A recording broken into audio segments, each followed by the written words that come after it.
previous lecture we discussed that how a p-n junction is formed when one side of the semiconductor crystal is doped with p type and the other side is doped with n type impurity. And the process starts with the diffusion of charges, and then because of the uncovering of the ionized impurities, a field is established which gives rise to drift current. In equilibrium is established when diffusion current is equal to the drift current. Now, we move further, we look on this currents in a diode and the formation of the junction from a different angle. To understand that, we must look at the concept of Fermi energy.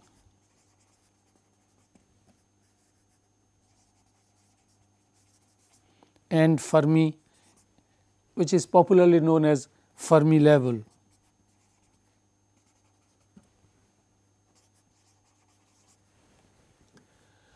How we define Fermi level, Fermi energy? This is the energy state for which the probability of occupancy is half. Now, for a semiconductor, the expression for Fermi energy is this. First, we consider for the intrinsic material, and it is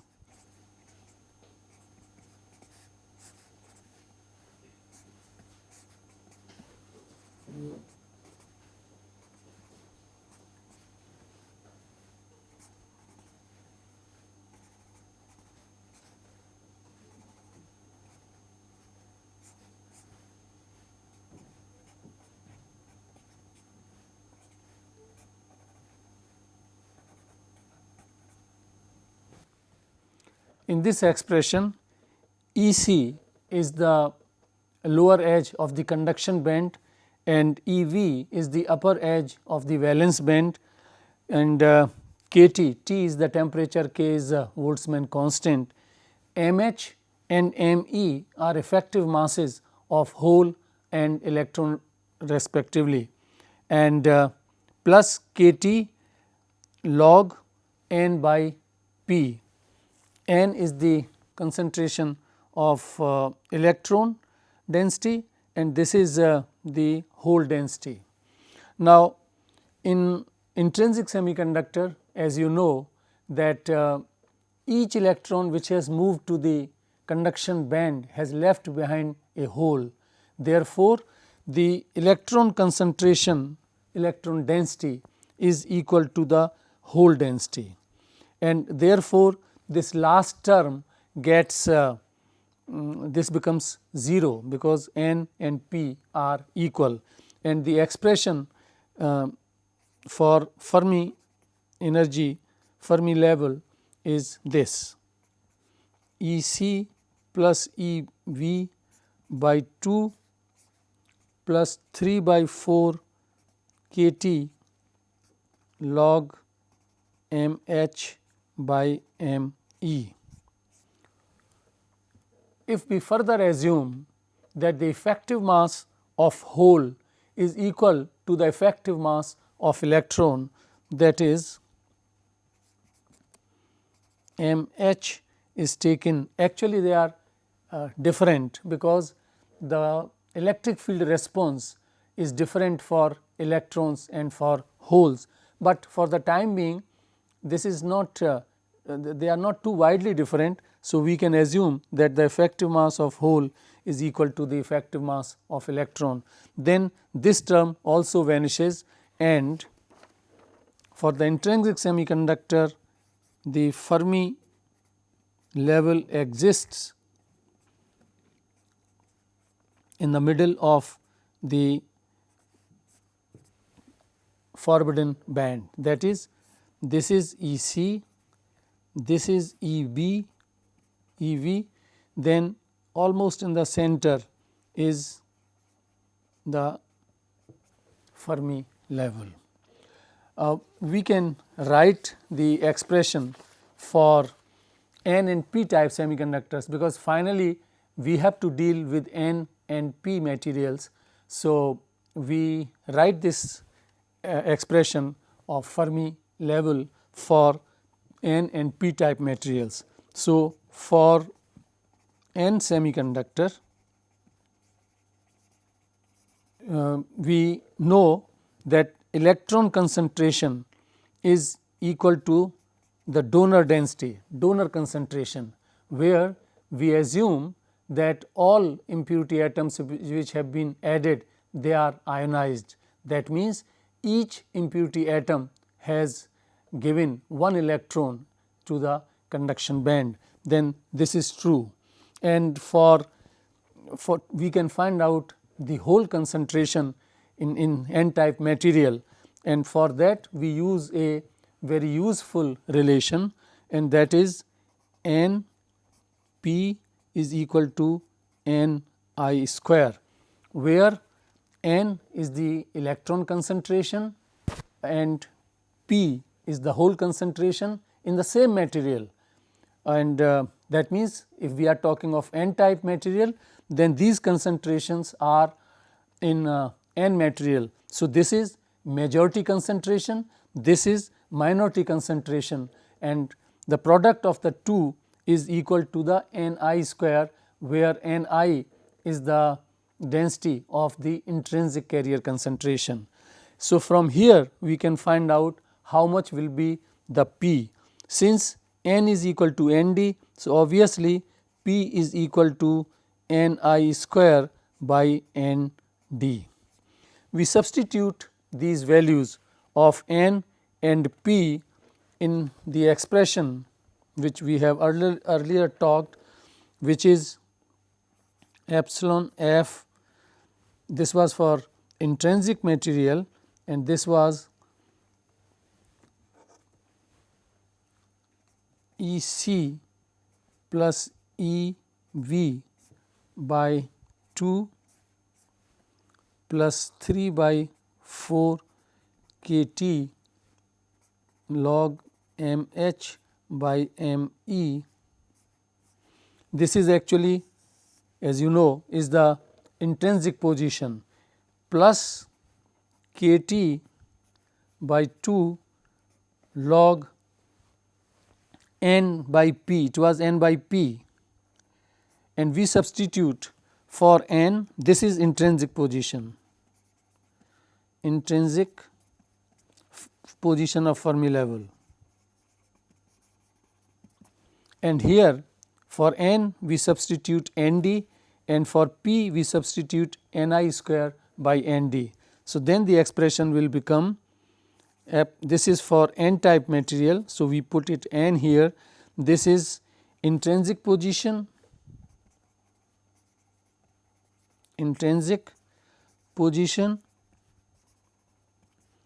plus k T by 2 log Nd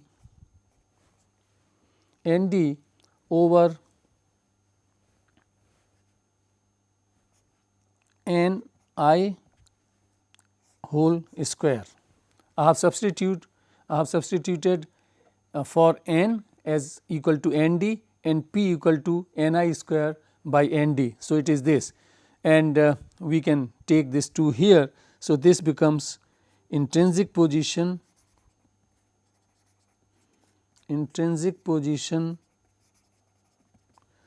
plus k T log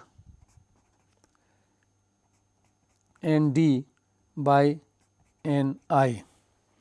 That means, the Fermi level for N type material is, because this is for intrinsic semiconductor, this is for F I, then here, that means closer to the conduction band edge, this is the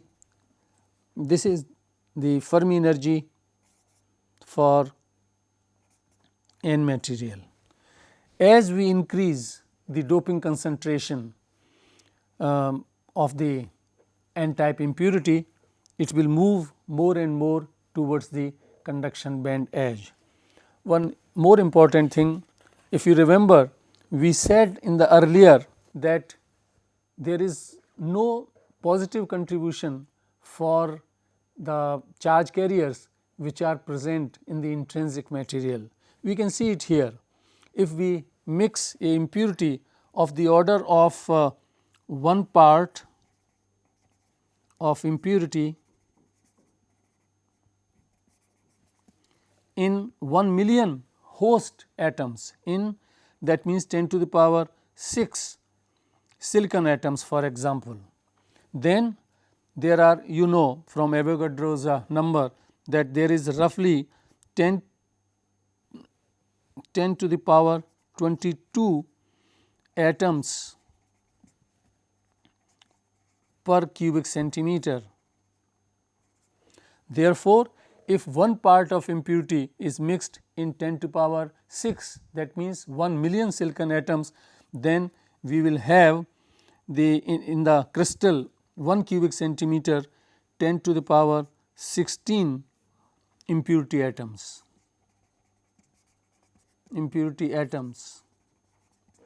And when we assume that all the impurity atoms are ionized, then each atom has given 1 electron to the conduction band. So, there are 10 to the power 16 electrons in the conduction band.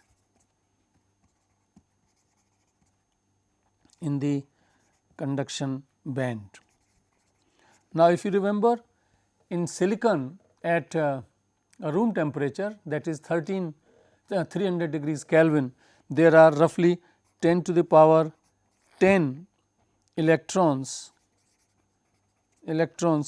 per cubic centimeter. Now, this number 10 to the power 16 is 6 orders of magnitude higher.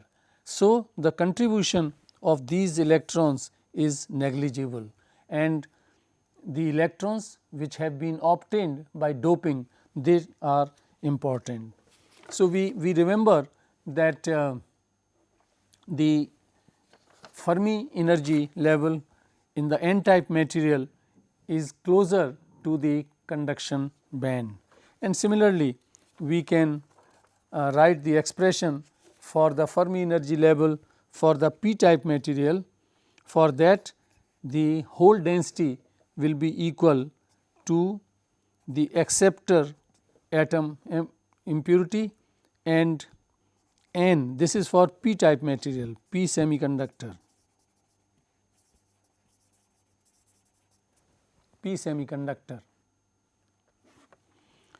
and this is equal to Ni square by Na, and then Fermi energy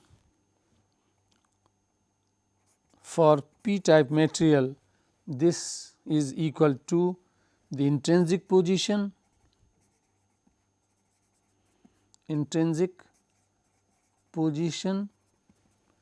plus kT by 2 log Ni square by Na square, and that gives, this is equal to intrinsic position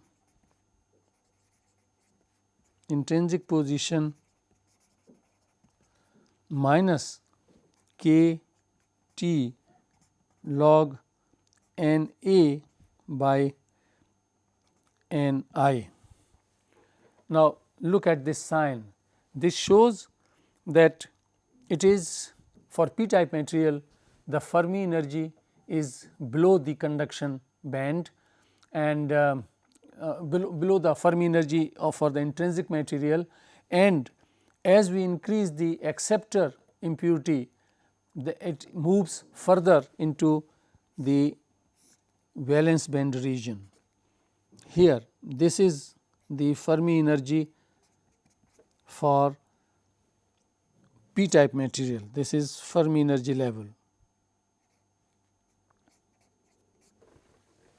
So, we understand that for the n-type material, the Fermi level is on the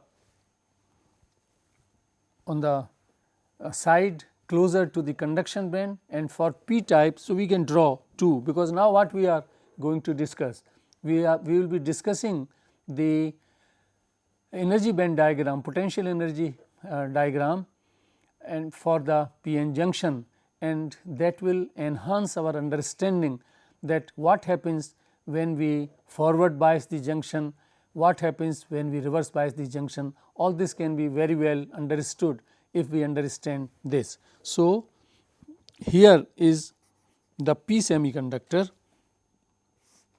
and this is the Fermi level for the p type material. Similarly, here is n semiconductor when they are separate. This is this position when they are separate, and this is E c, E b, and this is the Fermi level for the n type material. Now, when p-n junction is formed, that means when one side of the crystal is n type doped and the other side is p type doped, then as we have discussed, diffusion of charges occur. Now, till how long this diffusion of charges and drift they will continue? It continues till the Fermi levels on two sides get aligned. How? Let us see here.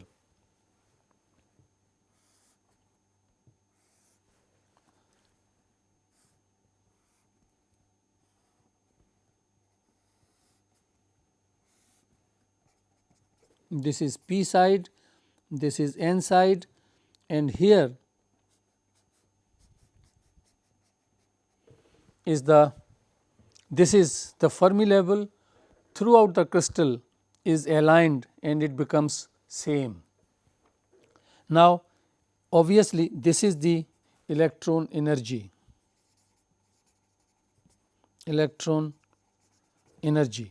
and a barrier has been formed, and the height of the barrier, this is in energy. So, if the contact potential is V b, then this is Q into V b.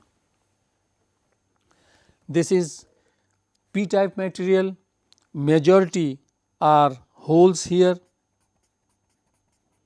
majority are holes, and here this is n type material. So, there are electrons. These electrons do not have enough energy to cross over to the p type, because there is a potential energy difference. They should have this much energy at least, then only they will be able to cross over and to move towards the p side. Similarly, this is uphill for holes. It was said earlier that electron energy increases upward, then hole energy increases downwards. So, this is a uphill for holes, and holes also cannot move to the n side. This is the picture of the p-n junction in equilibrium in the absence of any external field. From here, actually we can find out the expression very easily for the built-in voltage, the contact potential as we call it, or the barrier height. This all can be calculated.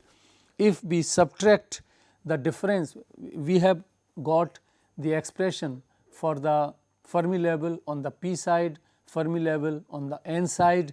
If both are subtracted, then the difference should be equal to this potential height, and that we do now.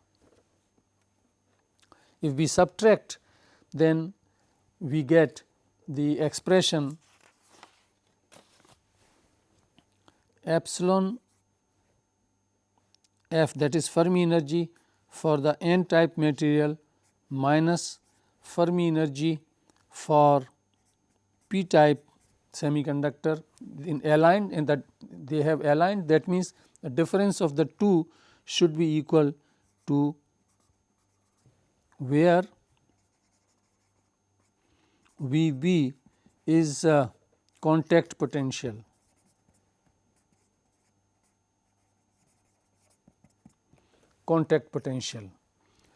And when we substitute the values of these Fermi energies, then this expression works out is simple. Just substitute here the earlier expression what we have obtained for Fermi energy in the n type region, here Fermi energy for p type region, and by substituting these values we get the expression for contact potential k T by q log n A n d by n I. This is in volts.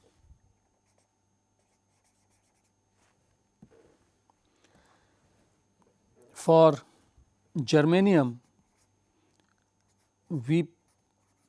Vb, that is contact potential, is of the order of 200 millivolts, and for silicon this is around 500 millivolts at room temperature at 300 degrees Kelvin, and this also at 300 degrees Kelvin. This term k T by q is volt equivalent of temperature, volt equivalent of temperature, and at room temperature, at that means at T equal to 300 degrees Kelvin, this works out to be k T by q is equal to 26 millivolts or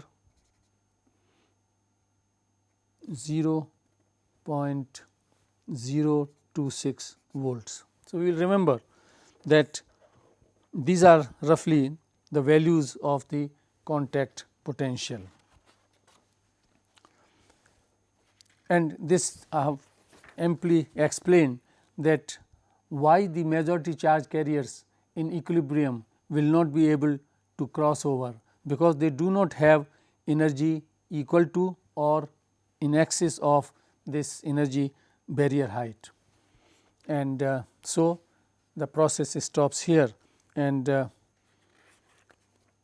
we get this contact potential equal to 200 millivolts for germanium and 500 millivolts for silicon. Depletion width is also a function of the applied voltage, and the expression for that can be actually obtained, that is width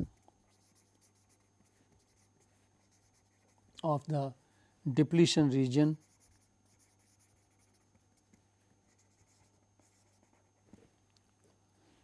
W. This is given by 2 epsilon q n A plus 1 by n d half, and this is built in voltage here. This is P material, this is N material, and this is the depletion width W, which is given by this expression, and it obviously depends on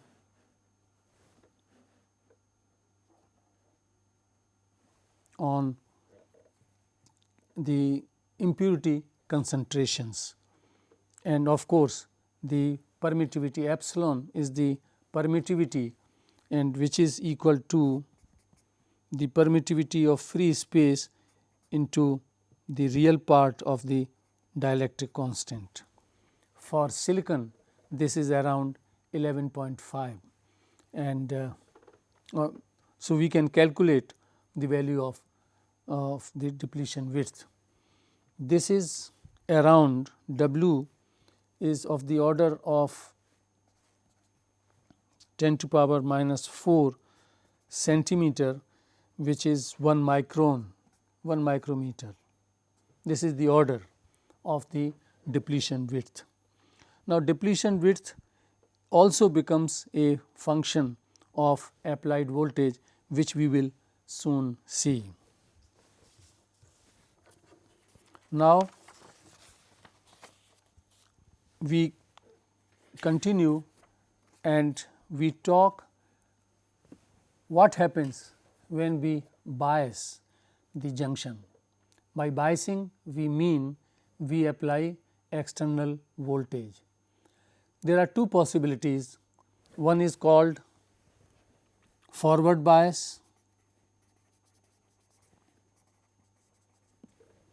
the other is called reverse bias.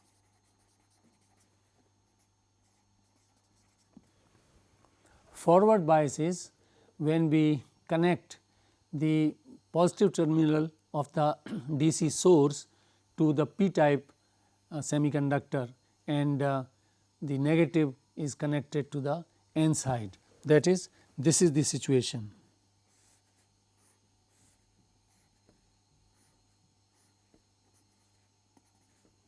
These are the ohmic contacts on the two sides, and then we apply a voltage source. This is forward bias. You will recall that the built-in field has this direction.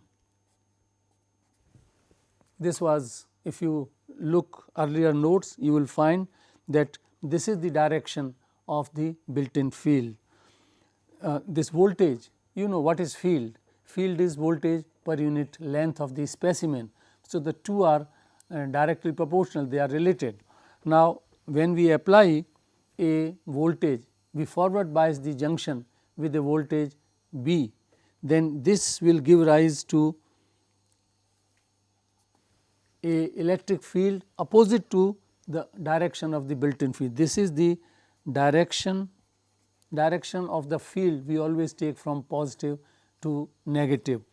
This direction, because here there were positive ions, on the p side there were negative ions. So, this was the direction. Now, here is the positive terminal, this is the positive terminal, this is negative. So, this is the direction of applied field. In terms of the potential energy diagram, that in equilibrium we have seen that the Fermi levels were aligned, but that is true only in the absence of any external, that means any biasing. Once we bias it, for example, as in this case, then those Fermi levels are again they become different on the two sides, and you see here that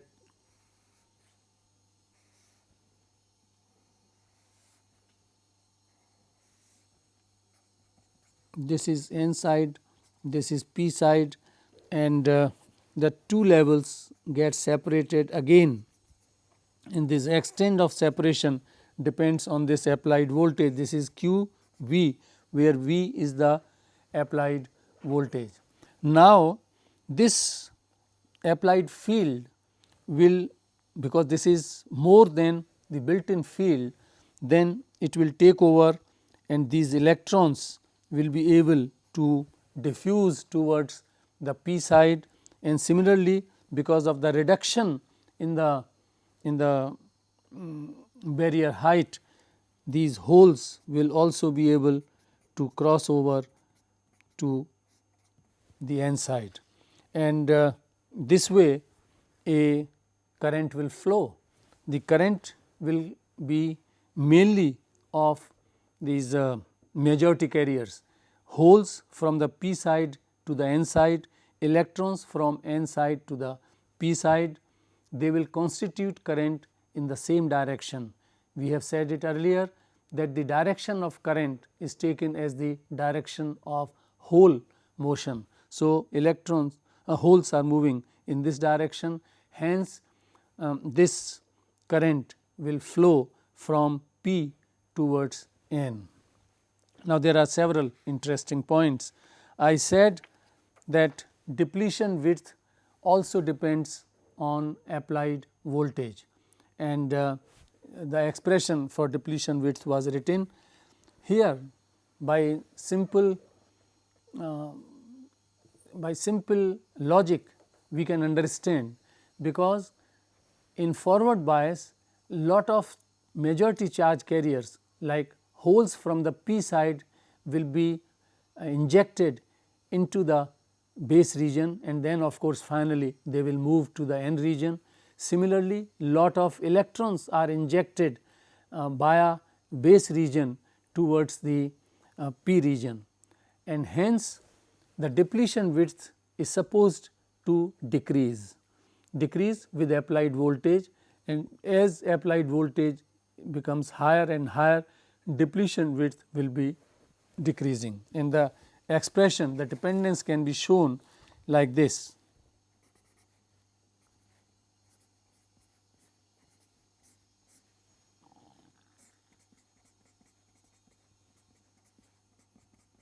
This is the expression for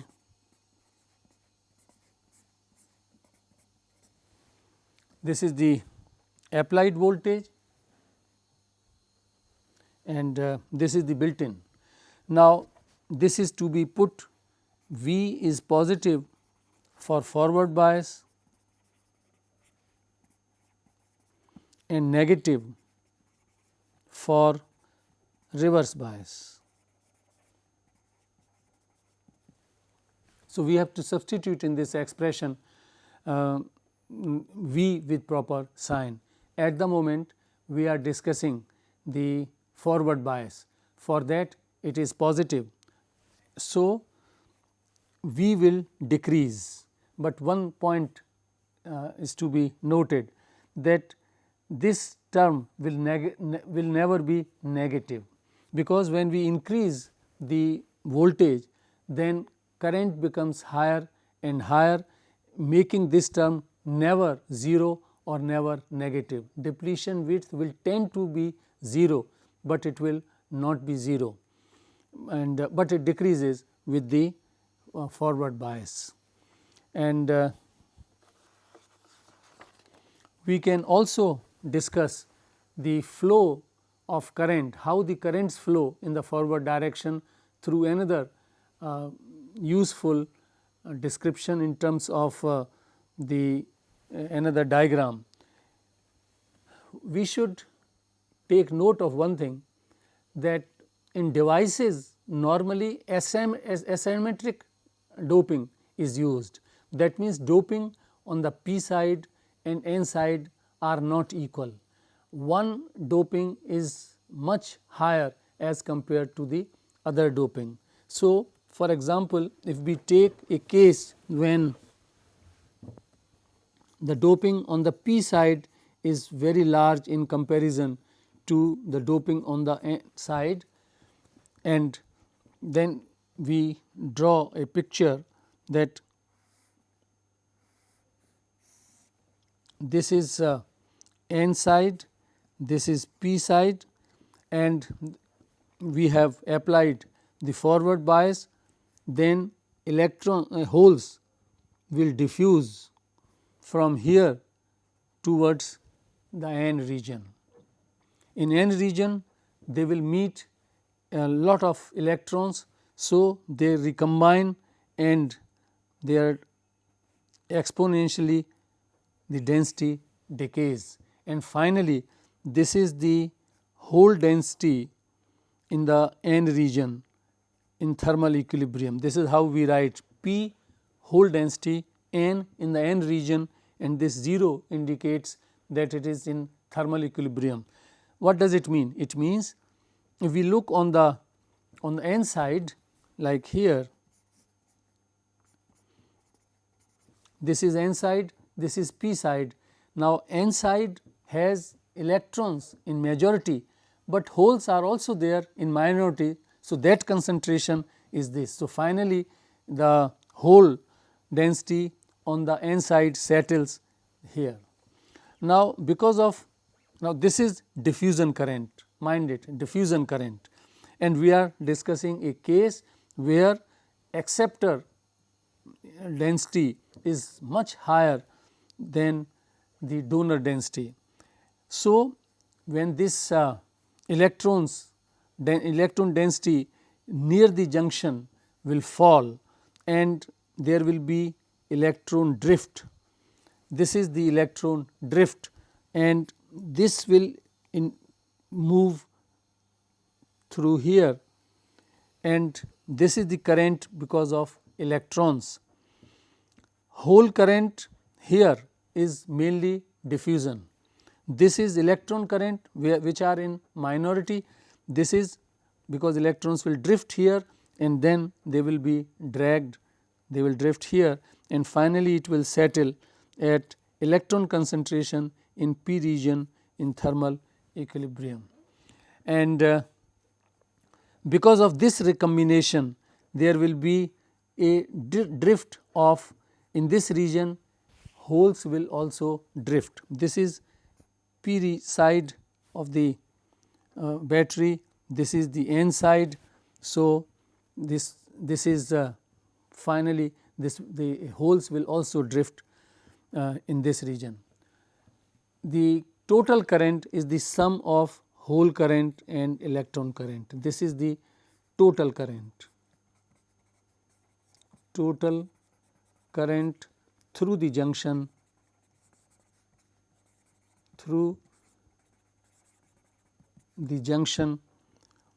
and where major portion will be of diffusion, but partly here these electrons, because they will, the carrier concentration in the region near the junction will fall. So, they will drift. Similarly, the electron concentration will fall in this region and electrons will drift under the applied field and they will form the current. So, actually there are both components of current, diffusion current and drift current, but major portion will be of diffusion current. If we take that this N A and N D concentrations, they are in the ratio 100 versus 1, then 99% current will be by holes and only 1% will be of electrons, and major portion of current is by holes. So, major portion of current is the diffusion current. This is how the currents flow in a forward biased p-n junction, and we could see that how useful is the concept of this potential diagram, energy diagram. Then we can discuss the p-n junction under reverse bias.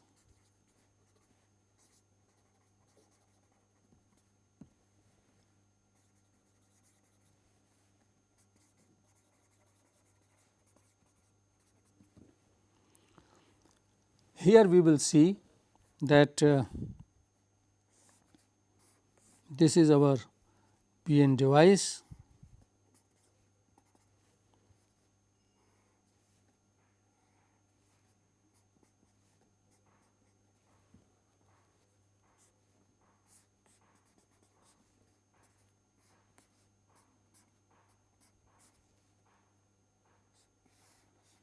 These are ohmic contacts and this is the voltage, and we have applied such that the negative of the battery is connected to the positive side, p side, and the positive of the battery is connected to the n side. Now, here the direction of the field which the applied voltage creates is this. This is the direction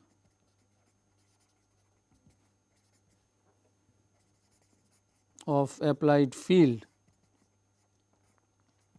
and this was also the direction of the built in field. That means, two are in the same direction. So, how the energy band diagram will become in this case? This is this.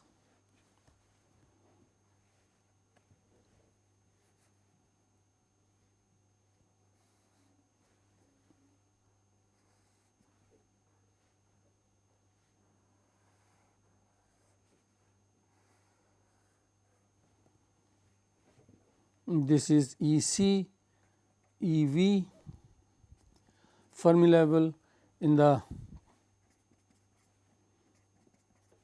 p side, this is p side, this is n side, and this is the Fermi level, and this is the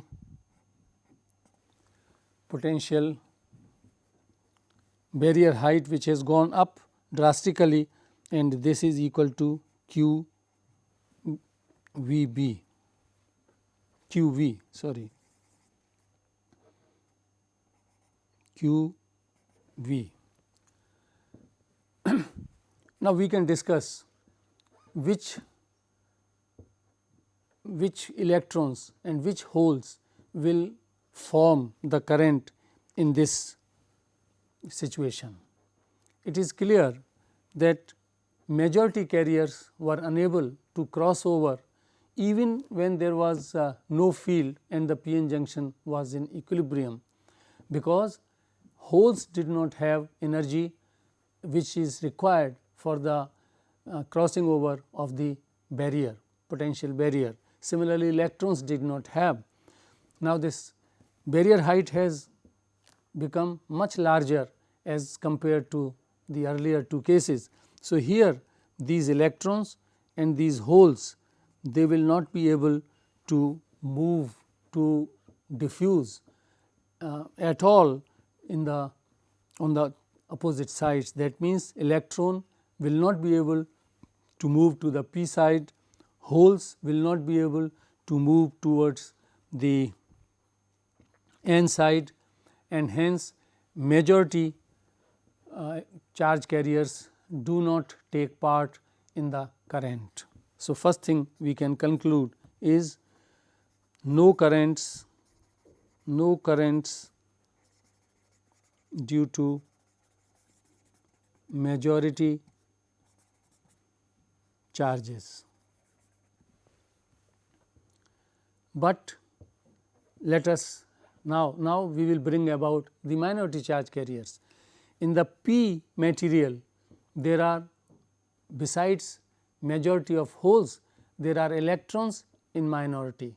Similarly, in n type region, there are holes in minority. That means, holes are here, but they of course, they are fewer in number. Similarly, there are electrons here. These electrons which are minority charge carriers, these electrons will simply move the downhill and will be able to go towards the n region. Similarly, these holes here, they will be able to, because this is again a downhill for holes. So, the minority charge carriers constitute what is known as reverse saturation current. Minority charges on p and n side give rise to current. Now, few things are important to note. All the charges, the electrons in the p region, the minority charges, will not be able to contribute towards this current, because this region is full of, the p type material is full of holes. So, a electron far away from the junction, when it tries to move towards the junction, there is it is highly probable that it will recombine.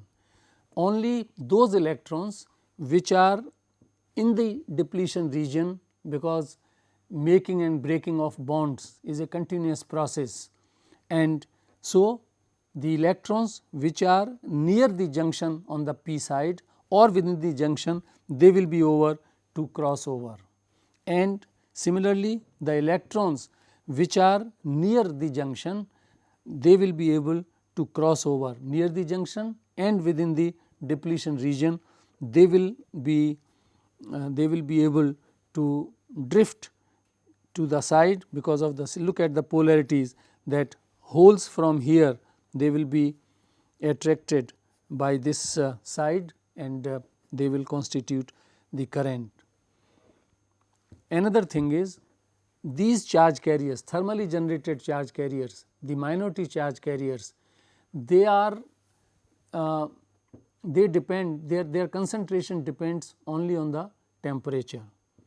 So, by changing this reverse voltage, the current is not going to change. This is very important point to remember, that current, reverse current is almost independent of the applied voltage, because the reverse voltage will change the barrier height.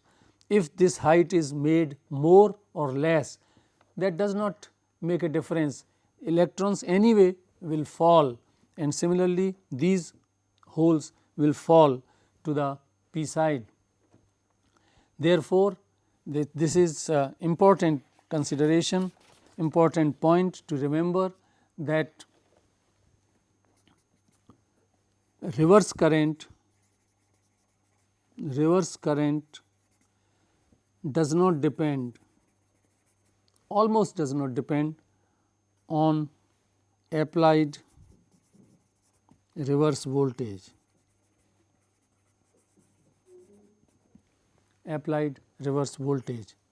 and because these charge carriers, they are the function of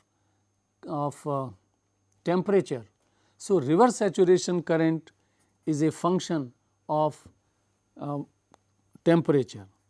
Reverse current depends on temperature.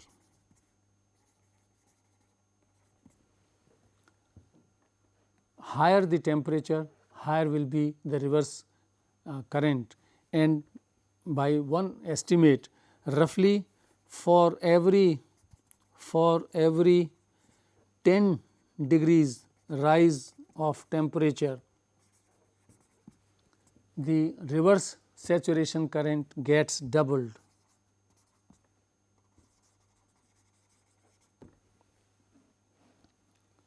This is about the reverse saturation current, and this becomes clear that reverse saturation current is very small. And why it is called saturation current, reverse saturation current? Because the charges which constitute this reverse saturation current, they are very much limited in number, and immediately they are they move under the applied field, and there are not many charges, and hence the current gets saturated very quickly. Here these look at the polarities, that electrons will be this field here, the positive field here and negative field here. This will pull apart more charges, more majority charges, electrons will move towards the electrodes. Similarly, holes will move away from the junction. When they move, that means that the ionized impurities, larger in number, will be uncovered, and the depletion width will increase with the applied voltage. This is true, even mathematically we have seen that this was the expression which we wrote earlier.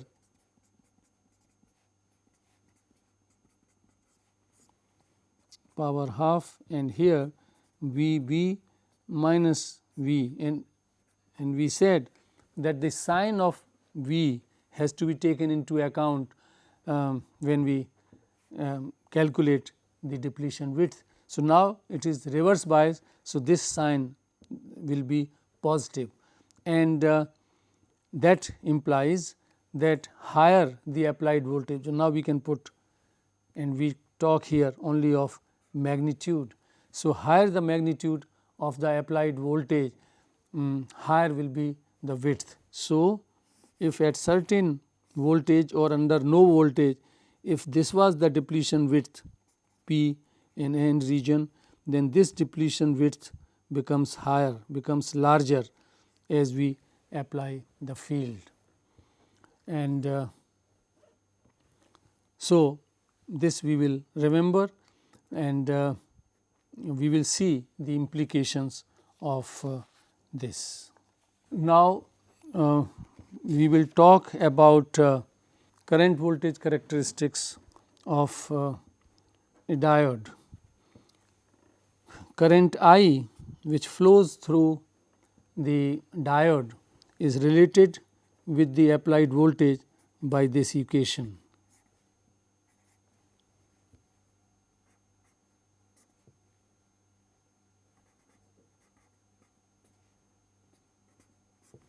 This is the expression which gives the IV characteristics, which expresses IV characteristics of a diode.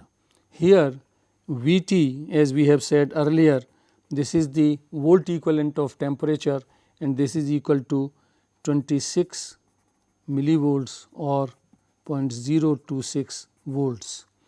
Eta is equal to 1 for germanium diode, and eta is equal to 2 for silicon diode. So, this equation, and V of course is the applied voltage which we have to consider with appropriate sign. For forward bias it is positive, for reverse bias it is negative. When we plot these, first we consider forward bias.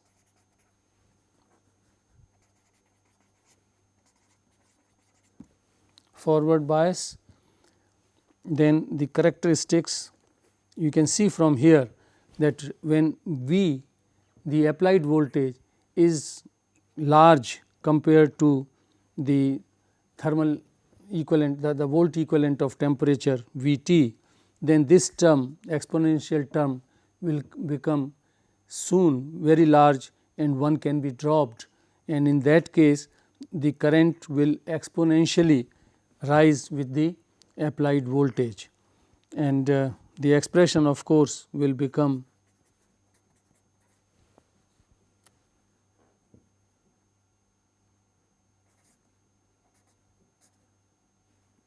if we consider a silicon diode, then it will be this, and this current will increase exponentially with applied voltage.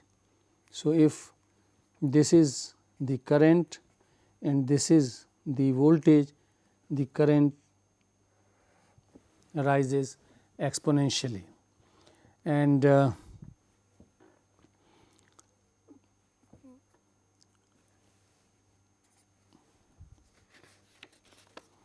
limit the current should not exceed then the prescribed rate of current for the diode by the manufacturer. We normally use a resistance in series with the diode, and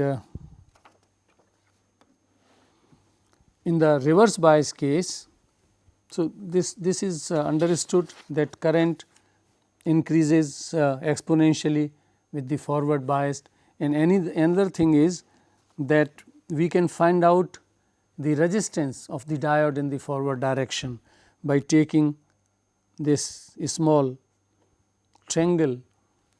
This is change in current which occurs because of change in voltage. A small change in voltage will change the current drastically, and hence the resistance is very small, and forward resistance for a diode, forward resistance is around 20 to 50 ohms. We will continue our discussion of PN junction. Next we have to discuss the what happens in the reverse bias.